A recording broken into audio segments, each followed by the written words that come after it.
No, nothing really new, but it's picking up steam and it's building momentum in certain circles. The worst part is you may not even be aware of it, but groundwork is being laid.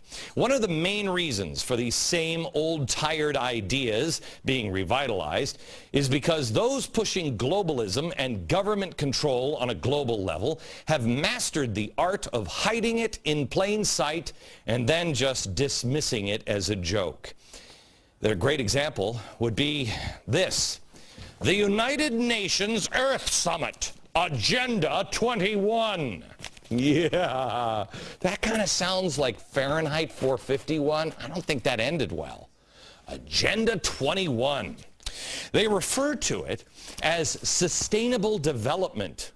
Well, that sounds good. Gee, Wally, that sure sounds great to me. I mean, who's against development, especially the sustainable kind? Yeah, you might change your mind when you hear a little bit of the background of sustainable development.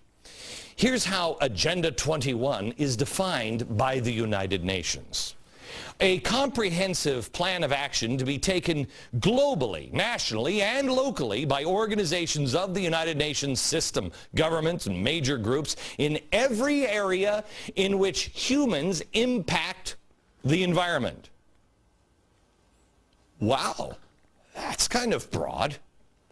Now, it has been adopted by more than 178 governments. I believe there's only 191 on the planet.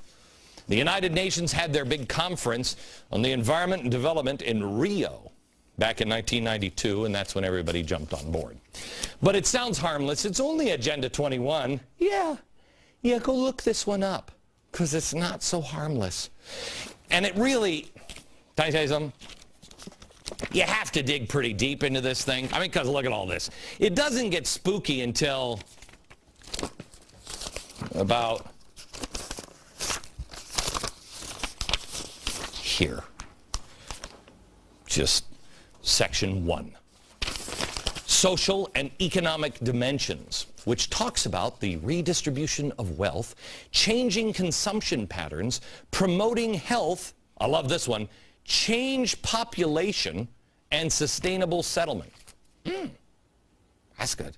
Then a little later, when it talks about the redistribution of wealth, which we all love, quote, developed countries and funding agencies should provide specific assistance to developing countries in adopting an enabling approach to the provision of shelter for all. So that's like guaranteed housing. Well, that's going to be great because the government's going to own all of our houses anyway because we're all going broke because of this. Reading through the pages, it becomes clear sustainable development is just a really nice way of saying centralized control over all of human life on planet Earth. That doesn't sound bad. It starts to make more sense when you see who's responsible for all of this. First,